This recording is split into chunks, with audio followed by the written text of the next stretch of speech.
بسم الله الرحمن الرحيم إن الحمد لله نحمده ونستعينه ونستهديه ونستغفره ونعوذ بالله من شرور أنفسنا ومن سيئات أعمالنا من يهده الله فلا مضل له ومن يضلل فلا هادي له وأشهد أن لا إله إلا الله وحده لا شريك له وأشهد أن محمدا عبده ورسوله صلى الله عليه وعلى آله وأصحابه وسلم تسليما كثيرا مزيدا إلى يوم الدين أما بعد.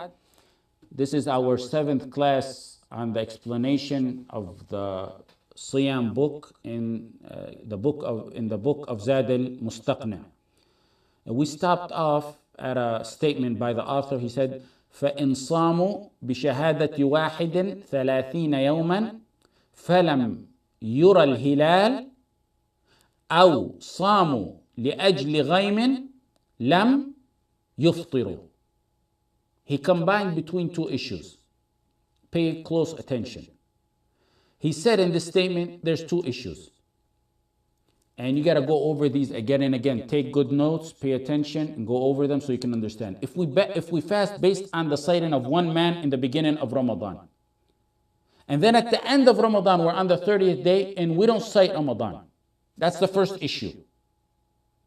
The second issue, if we fast in the beginning of Ramadan based on the day of doubt, you remember we talked about that issue? According to the wrong opinion of this author, that if it's cloudy, we fast that day. He adopts that we should fast the day that amounts to, in reality, the day of doubt, if it's cloudy, when we go for sighting.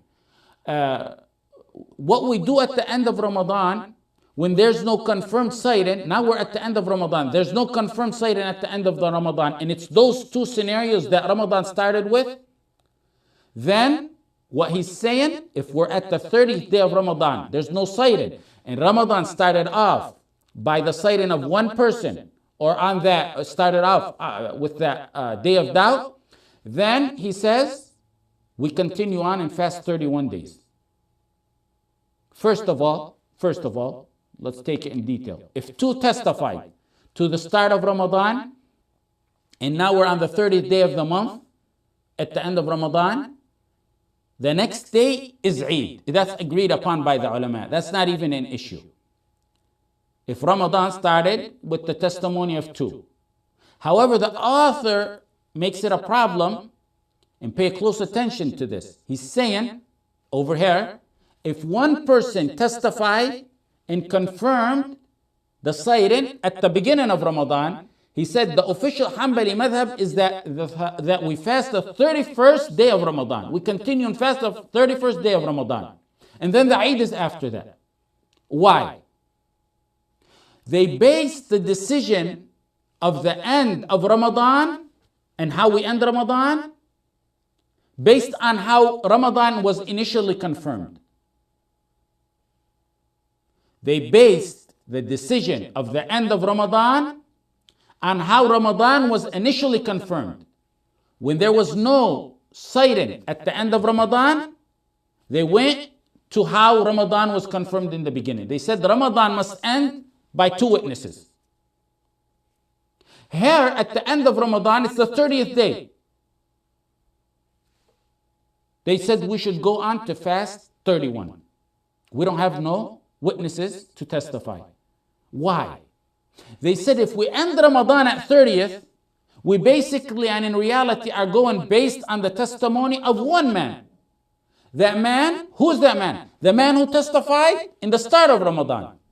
We need two witnesses to end Ramadan. They said if we say that this Ramadan completes at the 30 days, then only one testified to that. In reality, we are taking the word of one man to the end of Ramadan. The man who in reality testified to the start of Ramadan.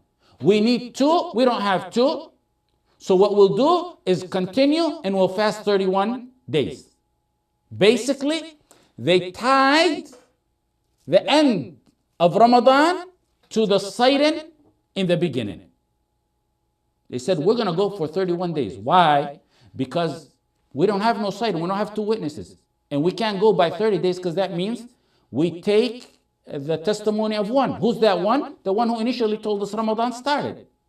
That's opinion in the Hanbali madhab, another opinion in the Hanbali madhab, and the opinion of Imam Ahmad, and this is the correct one, and it's the opinion of Shafi'i and Abu Hanifa. If it's at 30 days, Ramadan reaches 30 days, we don't have no one cited, we don't have two witnesses, then we finish 30 days, the next day is the Eid, which is the obvious, simple answer, simple, easy answer. We don't go by that 31-day opinion. We don't relate and tie the end of Ramadan to how Ramadan started, as the first opinion claimed to do. There's no relationship between the two. Why? We started Ramadan on the testimony of one, in accordance to the Sunnah of the Messenger sallallahu alaihi wasallam. We did that. It's over and done with. Now we're at the end of Ramadan. There's a totally new procedure here. The new procedure is how do we end Ramadan. It has nothing to do with the beginning of Ramadan. We go seek the moon on the 30th night of Ramadan. If we don't see it, we complete Ramadan 30 days. That's the way we do it. It has nothing to do with how Ramadan was confirmed in the beginning. And this is clearly the correct, simple, easy opinion. The first opinion, they are in a way trying to tie the end of Ramadan to the beginning. They say, okay, it's the end of Ramadan. We don't have two witnesses. If we say we'll go by 30 days, that means we in reality took the word of that man in the beginning, the one who confirmed the sighting. That's wrong and weak rationale, and many ulama responded to that. The second issue is the same. أو صاموا لأجل غيم لم يفطروا. The second opinion, the author says, if we're on the 30th day of Ramadan, there's no sighting, we don't have two witnesses, but this scenario is different than the one I just mentioned, where they said the beginning of Ramadan started with one man. Over here, they're saying if Ramadan started because of fasting the day of Dawud where the sky wasn't clear. Remember, that's the issue we discussed, in which the author adopted the wrong opinion of fasting when the sky is not clear, which we said is haram, and that in reality amounts to the day of Dawud. Now he's basing the end of Ramadan on that. He said, let's assume Ramadan started by fasting that day of Dawud. What do? He said, we fast 31 days, just like the previous scenario. Why? He says, because we were unsure. They may be correct that they need to fast 31 days since they started based on doubt, and we said that's an improper and even a haram way to start. But this is not a scenario we even deal with. This statement of the author is not even a scenario we deal with. Why? They should not have started Ramadan, like we said earlier, based on fasting that day of doubt, because when they said if it's an unclear sky, we're going to start our fast, they shouldn't have even done that to start off with. The method used to start Ramadan that they used was wrong. Now, at the end of Ramadan, like the previous scenario, it doesn't connect and tie to the beginning of Ramadan. You started Ramadan wrong, that's a whole issue there. Now it's the end of Ramadan, either we sight the moon or we complete 30 days without having anything to do with the start of Ramadan. And keep in mind, like we say, this is not even a scenario we should even be dealing with, because we said early on that the scenario of fasting the day when the cloud is when it's cloudy, based on doubt, is a wrong opinion. وَمَنْ رَأَى وَحْدَهُ هِلَالَ رَمَضَانَ وَرُدَّ قَوْلَهُ أَوْ رَأَى هِلَالَ شَوَّالَ صَامَ. In this statement, if a person, the author goes on to say, if a person sees the moon for the start of Ramadan alone, he's alone, he sees the moon. Or if he goes to the judge or the Khalifa and they reject his testimony. That's one. B, if a person sees the moon at the end of Ramadan, in both of those scenarios I just mentioned, he continues to fast. Let's break that down. Someone sights the moon. He's alone. Somewhere in the world, he's alone. He sights the moon, he must fast. Because we said for the beginning of Ramadan, all you need is one. He himself, one. He witnessed Ramadan. All we need is one, you start. That's the first one. Or the author saying, if one person sights the moon, he goes to the Khalifa, he goes to the judge, he goes to the Shaykh, they refuse his testimony. Maybe he has a credibility issue. Maybe the sheikh or the judge rejected him for his eyesight or for any other reason. He's rejected. He must begin to fast Ramadan on his own. For him, Ramadan began. So in summary, if a Muslim sees the moon on his own, he must fast.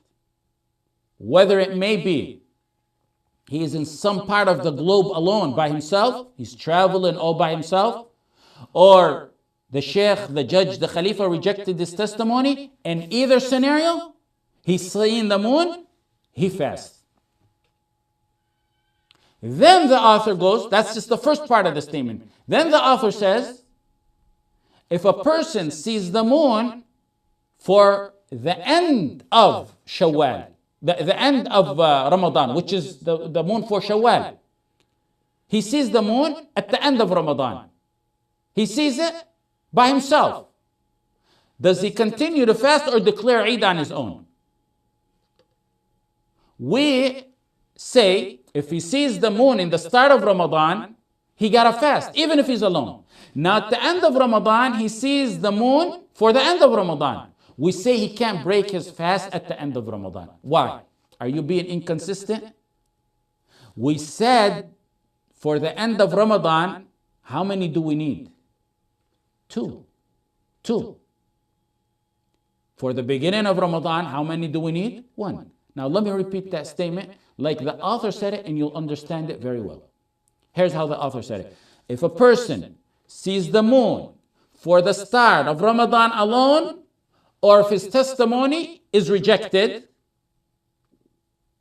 or if a person sees the moon for the end of Ramadan, he fasts in both scenarios.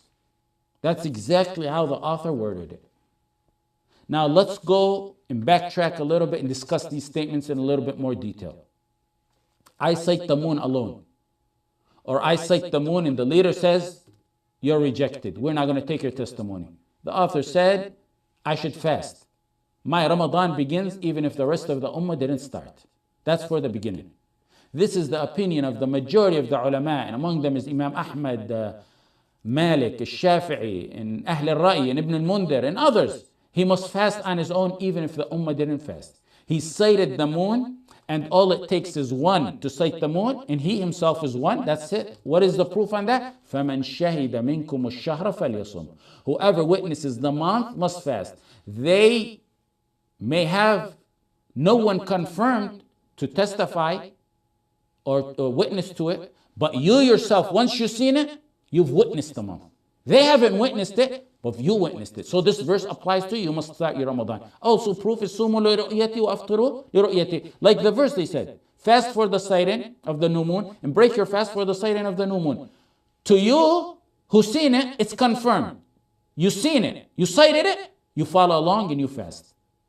For them, they didn't. It's not confirmed to them because your testimony is rejected. The third proof on this matter is that to that person, to that individual, Ramadan's been confirmed by his own sighting. He witnessed Ramadan based on his own sighting. To the others, to the ummah, since his testimony was rejected or he's alone, it's still Sha'ban. And that's how we go by.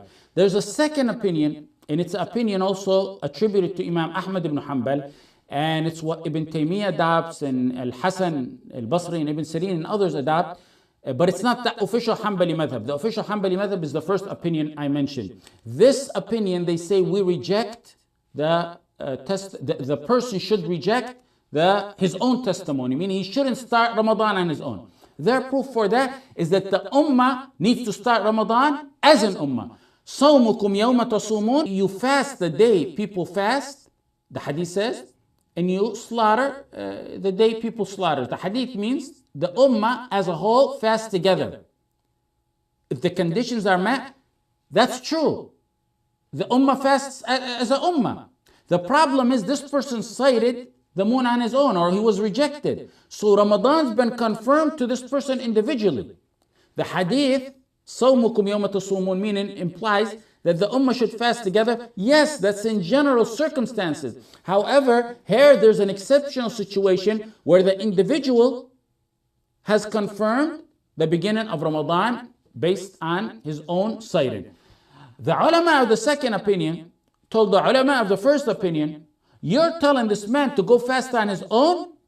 Are you saying that if he sights the moon for Dhul Hijjah on his own, if this man sights the moon for Dhul Hijjah, the start of Dhul Hijjah on his own, yeah, the ummah fast another day. Does he go, since it's Dhul Hijjah, does he go stand on Arafat by himself, and then the next day the Hujjaj go, and then Muna, he stands and goes to Mina on a different day than the ummah, or he goes to stone the shaitan on a different day than the ummah? The Hujjaj are doing one thing, and he's doing another thing because he sighted the moon on his own. The first group responded back and said, no, you got it wrong. The month we allow the testimony of one is only the start of Ramadan. The end of Ramadan and every other month, including Dhul Hijjah, needs the testimony of two, so your rationale is unfounded. Ibn Taymiyyah, who's part of the people who took the second opinion, he used to adopt a special opinion that many disagreed with, in that the crescent, the hilal, it's not really considered a shar'i hilal unless it becomes widespread, known, and popular among the people. Many, he considered that as an additional restriction. Many of the ulama disagree with him on that rationale. As to the hadith that implies fasting with the ummah or the group, or the fasting is the fasting with the group, in the second opinion, that's an overall general situation. That's how it usually is. But there's exceptions, because if one confirmed the sighting on his own, he witnessed Ramadan on his own. But the overall situation is that the ummah, of course, fasts as a whole. The next point. أو رأى هلال شوال أو رأى هلال شوال صام. This individual sees the crescent of the end of Ramadan, which is the hilal that belongs to Shawwal. He sees it on his own. Someone sees the moon that starts the month of Shawwal, which is the month after Ramadan. That means Ramadan is over. So does he go and break his fast on his own? No, we already said that. Why? The majority opinion, Hanafiya, Malikiya, Hanabila, of course the author of this book adopts it. If you see the hilal, the crescent for the end of Ramadan, alone, you don't declare your own Eid, nor do you break your fast. You have to fast the next day. Why? Because he's one man. The rule for the end of Ramadan, we need two. Now, a second opinion, Maliki, Shafi'iyya, and Ibn Aqil, and Ibn Hazm, said he breaks his fast, but he doesn't do so publicly to avoid the fitna or the accusations. Why? Why does he do it in secrecy? Because, for example, a woman on her menstrual cycle, or a traveler who's excused, they're exempted from fasting. But they shouldn't be walking around eating out of respect to the month of Ramadan, out of respect to Muslims, and more importantly, to avoid being accused. In fact, some narrated the ijma' that if one is allowed to break his fast, if someone's allowed to break his fast during the month of Ramadan for an excuse, it should be done in secrecy. The correct opinion of those two opinions is that he does not break his fast if he sees the moon for the end of Ramadan. Why? They said he could be mistaken. That's okay. But the more important reason is because we know by proof that to end Ramadan or every other month is beginning and end, it requires two witnesses. Someone will say you're inconsistent. You say in the previous statement of the author that if one individual cites the moon of Ramadan and his imam rejects him, he fasts on his own, which is correct. Then you're trying to tell me at the end of Ramadan, if he cites the moon for the end of Ramadan, he should not break his fast, he should not declare Eid on his own, or at least break his fast. You're being inconsistent, they say. Notice how delicate fiqh is. We need by proof one to confirm the start of Ramadan. If he's seen the crescent, the moon for Ramadan, and he was rejected, he must fast. Because all it takes is one. We have the proof on that. We're people who follow the proof. To him, it became obligated to fast. Whereas at the end of Ramadan, we're not being inconsistent, because the proof tells us that for the end of Ramadan and every other month, other than the beginning of Ramadan, you need two for the beginning and end. And he is one alone, so he doesn't break his fast. Let's assume a scenario. Two people seen the crescent. They're credible. They didn't go to the leader for some reason. Do we listen to them? First of all, it does not need to go to the leader or judge to declare it as a condition for it. Why? Because this falls under what we said, reporting or informing. It falls under ikhbar, not shahada, which is testimony. If it's ikhbar, it's like reporting or informing or narrating hadith or calling the adhan. It's like relaying information. A shahada is different, it's testimony. A shahada needs to go to the judge to declare it, look into the situation and declare it. Ibn al-Qudama al-Mughni said, if two credible men see the hilal, the moon of Ramadan, they can break their fast because of the testimony of each other, as well as anyone else who knows these two people and knows that they're credible. فَإِن شَهِدَ شَاهِدًا فَصُومُوا وَأَفْطِرُوا. In Sunan al-Nasa'i, the hadith is, if two witnesses testify, then break your fast, according to their citing. This is not considered testimony, which needs to go to the judge to scrutinize it. Al-Mughni said, if those two see the crescent of Ramadan, they can break the fast for each other's testimony. Others in the madhab of Ahmad disputed that, but that's the correct opinion because that is what the hadith implies. Another scenario. They go to the imam and judge, two of them. They inform the judge they seen the moon. While walking out, word spreads that two people seen the moon. Do we go by their testimony if their testimony gets rejected by the judge? The answer to that is it depends on why the judge rejected their testimony. If he rejected their testimony because the status of their credibility is unknown, then the judge really didn't rule on that. He just doesn't know if they're trustworthy. Those who hear and know these two people and know they're credible, they follow each other's testimony, and those who know them can break their fast based on these guys' testimony. Because the judge didn't rule, he just doesn't know their status. That's the first scenario. If the judge rejected them because they are fasiq, it's confirmed to the judge they're fasiq, one of them or both of them, then you cannot use their testimony because the imam ruled based on what he has of knowledge of these people. Another scenario. If two people say we seen the moon, they meet up in the masjid. One man says, I seen the moon. The other says, oh, I did too. Yet they don't know the status of each other. Do they break the fast and declare Eid because each one of them said, oh, I seen the moon, the other said, I seen? No. Why? Because they each independently confirmed the sighted, but they don't know the status of each other. He could be credible, he could be a fasiq. So you don't take the other person's word if you don't know his status. Another scenario. Someone may be in prison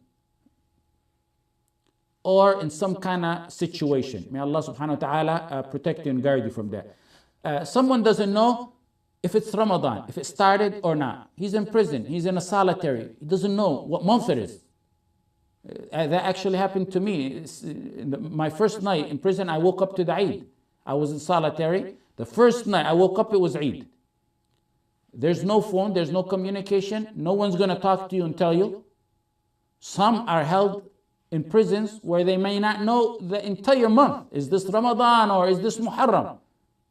They may lose tracks of weeks or months, not just days. The answer to that is, what do? Simple. You do ijtihad. Ijtihad the best way you can. That's like facing the Qibla. You're in a place where you don't know where the Qibla is. You must face the Qibla to make your salah. But you're not good at directions. East, west, and north, and south. You're not good at it. You don't have an app on your phone. You can't ask. You do ijtihad as best as you can and you make your salah. The same is for the start and end of Ramadan. For one, who's in a status like that, who's in prison, and he's lost communication with the world, and he can't ask or seek or pursue that matter. Take a scenario based on that. If he finds out during Ramadan, it's Ramadan, and his guess, his ijtihad is good, he's good. That's the first scenario. The second one is he finds out that what he fasted turned out to be after Ramadan. That's good, because it's like the status of someone who made up Ramadan. There's no problem with that. He fasted August, and Ramadan turned out to be in June. It's as if he made up Ramadan. That's good. His ijtihad is good. He did the best he could. The third scenario, he fasted a month, then suddenly he gets a letter from his family telling him in 2 days Ramadan's going to start. Or the guard or the chaplain or someone tells him in a few days Ramadan's going to start. He already fasted the month. What does he do? What he did in the wrong timing. He get ajr, but Ramadan, he must fast again. He must fast again. That's like, for example, making asr. Someone made asr. They go visit friends. The friends say, Yalla, let's go to the masjid and make asr. He says, what are you guys talking about? I made asr about an hour ago. My phone was wrong. The timing on my phone was wrong. Or maybe he was listening to the Quran radio station in Mecca. They called the adhan. And he thought it was his app on his phone. It was that adhan, but it was really the adhan for another salah in Mecca. And he prayed the asr an hour ago. Does he say, okay, you guys go to the masjid, I already made it? No, you gotta do it again. These types of scenarios, they can go on and on. But let's take another one, a final one. If one, for example, fasted 30 days and he found out 15 of those turned out to be from Sha'ban, the month before Ramadan, and 15 were part of Ramadan. The 15 before Ramadan, he needs to make them up. He did them before the proper timing.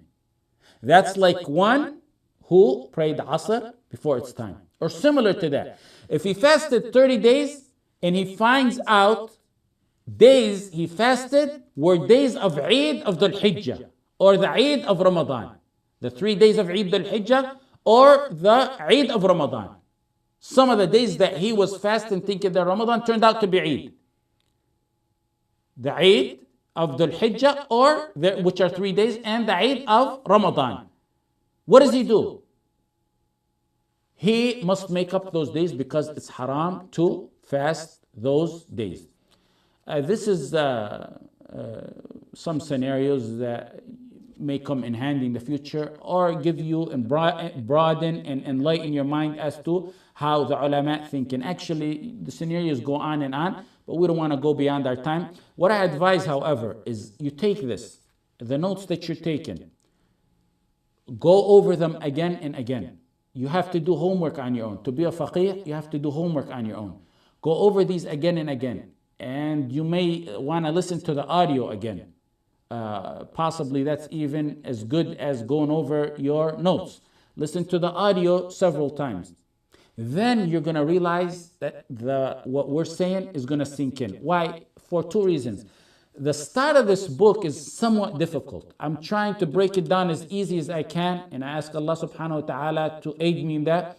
But the start of this booklet is slightly difficult. You know, these issues are slightly difficult. And also, you're in the beginning of a new knowledge. This is fiqh. Like in Tawheed. In the beginning, some were having difficulty understanding. But as time goes on, the 10 classes, then 20 classes, then alhamdulillah, I think beyond 30, if I'm not mistaken, people found it easier. The same with this. After a while, you're going to learn how the ulama think and how they go back and forth in their proof, and it's going to become much easier. So it's difficult in that the substance of what we study in the first part of this book, it's going to get, the matters are going to get much practical for you as an individual. The citing in that, you know, someone will say that's not practical, but that's part of fiqh. We have to go by the curriculum. But it's slightly difficult. It's slightly difficult in that the substance of what we study is difficult, and also it's difficult in that most of you are in the process of starting the learning of fiqh, which is a new knowledge. So you got to take your time and gradually break in to understanding the fiqh. That's why I advise you to go over your notes several times, go over the audio. That's, you get ajr for that. You're sitting at home. You want to understand this fiqh. You want to understand this ilm. That's a ibadah. You purify your intention. You don't just go to a halaqah. If, in universities, they tell you what you study in a university, you have to do, 5 hours equivalent to that or so on of homework in your house to get it to sink in and register. It's more than that with this ilm. You don't just go and say, Wallah, I attended the halaqah and that's it. You put your book at home and you don't open it till the next day or till the following class. No, you got to go over and over it. You wouldn't find no alim that used to go to the halaqah and, like many perceive or assume, as soon as he goes home, he puts his books away and then the next day he wipes the dust off them and goes and takes the books to the next halaqah. No, in between that, there's a lot of studying going, a lot of trying. This like I told you, don't spend your time memorizing, but most definitely, if it's a hadith, yes, try to memorize it if you can. But like I said, the wording of this book is difficult.